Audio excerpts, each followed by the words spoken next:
प्रभाग 10 मध्ये पैशांचा वाटप उघाड, भाजप उमेदवारांनी प्रतिस्पर्ध्यांचा डाव हाणून पाडला।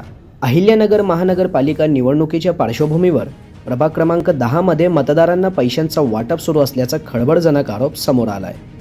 आज 6 जानेवारी रोजी तोफखाना सांबर गल्ली या परिसरात काही उमेदवारांकडून खुलेआम पैसे वाटप केले जात असल्याचा आरोप भारतीय जनता पार्टीच्या 4ही उमेदवारांनी केला आहे।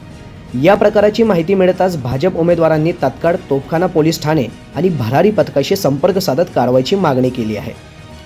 यानंतर पोलीस आणि भरारी पथकाने संयुक्त कारवाई करत पैसे वाटपासाठी वापरली जात असलेली वाहन ताब्यात घेतली आहे। सदर वाहने 2 दिवसासाठी पोलिसांच्या ताब्यात देण्यात आल्याची माहिती सूत्रांकडून मिळाली आहे।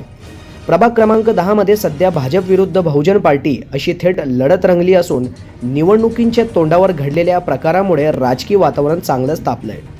पैशांच्या जोरावर निवडणूक जिंकण्याचा प्रयत्न असल्याचे आरोप करत भाजप उमेदवारांनी या प्रकाराचा तीव्र निषेध केला। दरम्यान या आरोपांवर संबंधित प्रतिस्पर्धी उमेदवारांकडून काय स्पष्टीकरण येते आणि पुढे प्रशासन कोणती कारवाई करते याकडे संपूर्ण शहराचं लक्ष लागलंय। प्रतिनिधी मोहसिन शेख, न्यूज टुडे 24, अहिल्यानगर।